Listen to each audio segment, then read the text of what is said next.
Ibang klaseng pagkain ng isda na tingin ko pwede rin sa mga tiyanan natin. Number 1, Tubipex or bloodworm. High in protein, tas easy to digest. Pwede talaga to sa mga tiyanan natin. Lalo na kapag juvie size pa lang sila. Pwede nyo gawing staple food to ng tiyanan nyo kung maliit pa talaga sila. Pero pag medyo lumaki na, syempre stop na. Sa trusted seller nyo lang kayo bibili para alam nyo na malinis talaga. Number 2, superworm. Mataas din sa protina tong superworm pero high in fat din kasi sila. Kaya kung magpapakain ka nito, dahan-dahan ka lang. Baka magmukhang hotdog yung tiyanan nyo. Yan speaking 1 to 2 pieces. Tapos at least 2 times a week, pwede na yun. Number 3, chicken breast or chicken heart. Wala akong nabiling chicken heart so chicken breast na lang, pwede na to. Mataas sa protina pero mabilis kasi makadumi ng tubig. So talagang treats lang to ng mga tiyanan natin. Once a week lang ang bigayan nito. Yan, solve na sila dun.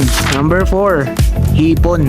Mataas na sa protina, may color enhancing pa. So, talaga to sa mga paborito kainin ng mga tiyanan natin. Amoy pa lang nito, alam na nila. Meron tong natural pigment enhancer na nakakatulong talaga sa mga tiyanan natin para kumulay pa sila lalo. Pero syempre, kontrolin nyo pa rin yung bigay para di masanay. Number 5, pellets. Sa lahat ng nasa listahan na to, ito talaga yung pinakamahalaga. Ito talaga yung pinaka-standard na dapat kinakain ng mga tiyanan natin. Ito yung mga pellets na ginawa talaga para sa mga tiyanan natin. Sa bawat butil ng mga pellets na to, kumpleto na yan sa nutrition, tapos balance na din yung measurement. Wala ka nang ibang gagawin, papakain mo na lang, ilalaglag mo na lang. Saka sobrang dami na ring nagkalat na brand ng pellets ngayon sa market. Ikaw na lang bahala pumili. Bilhin mo kung ano yung mura para sa'yo. Kung saan ka malapit, piliin nyo kung ano yung effective sa mga tiyanan nyo. Trial and error din ang pagpili ng brand, pero kung ano yung kaya nyong bilhin, yun yung bilhin nyo. Kung ano yung nagpapaganda sa tiyanan nyo, yun yung piliin nyo. Kung taga dito ka lang sa Cavite, alam nyo na kung saan kukuha. Yung mga nilagay nating pagkain sa list na to is based lang naman sa experience ko tsaka sa research na din. Ito yung mga pagkain na natry ko na ipakain sa kanila dati, tsaka yung iba pinapakain ko pa rin hanggang ngayon. Hindi lang talaga to yung mga pwede natin ipakain sa tiyanan natin, marami pa, pero mas maganda kung kayo na mag-research, mag-experiment din kayo. Ulitin ko lang ulit, hindi ako eksperto sa pag-aalaga ng tiyana, may experience lang ako.